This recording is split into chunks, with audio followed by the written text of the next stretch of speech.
ലോകത്തിന്റെ പ്രസിഡന്റാണ് താൻ എന്നുള്ള മട്ടിലാണ്, അമേരിക്കൻ പ്രസിഡന്റ് എന്നുള്ള മട്ടില്ല, ലോകത്തിന്റെ പ്രസിഡന്റ് ആണെന്നുള്ള മട്ടിൽ ഇപ്പോ പല നീക്കങ്ങൾ നടത്തുകയാണ്.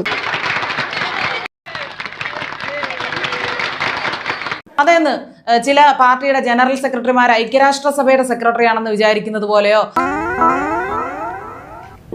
അല്ലെങ്കിൽ ചില സംസ്ഥാനങ്ങളിലെ മുഖ്യമന്ത്രിമാര് ഒരു രാജ്യത്തിന്റെ പ്രധാനമന്ത്രിയാണെന്ന് വിചാരിക്കുന്ന പോലെ, അല്ലെങ്കിൽ ലോകത്തിന്റെ തന്നെ മുഖ്യമന്ത്രിയാണെന്ന് വിചാരിക്കുന്നത് പോലെയൊക്കെ.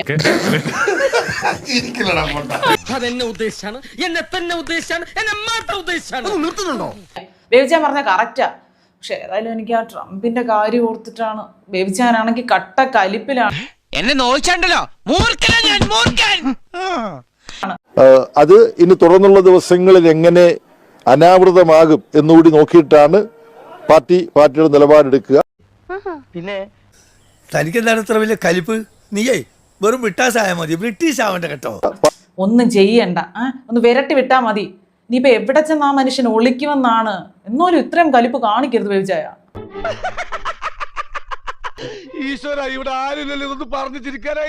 പാർട്ടിയുടെ കേന്ദ്ര കമ്മിറ്റി യോഗത്തിലേക്ക് എത്തുമ്പോഴേക്ക് സ്ഥിതിഗതികൾ കുറച്ചും കൂടെ വ്യക്തമാകും എന്നാണ് പ്രതീക്ഷിക്കപ്പെടുന്നത്. അല്ല ബേബിച്ചായ, ഒരു കാര്യമുണ്ട്. ഇങ്ങനെ ട്രംപുമായിട്ട് വലിയ ശത്രുത ഉണ്ടാക്കിയെടുത്താലുണ്ടല്ലോ, നമുക്കിനി ഉളുക്കി പിടിക്കുമ്പോഴൊക്കെ തിരുമ ചികിത്സയ്ക്കൊക്കെ വേണ്ടിയിട്ട് അമേരിക്കയിലോട്ട് പോകാനുള്ളതാ. പക്ഷെ എന്ന് കരുതി ലോകം മുഴുവൻ ഭയക്കുന്ന ഒരു പാർട്ടിയാണ് എന്റെ കൈവശം ഉള്ളത് എന്ന് കരുതി ഇങ്ങനെ ഓരോരുത്തരെയും തകർക്കാൻ വേണ്ടി ഇറങ്ങി തിരിച്ചാൽ അത് നമ്മുടെ ആദർശങ്ങൾക്ക് ചേർന്നതാണോ ബേബിച്ചായ?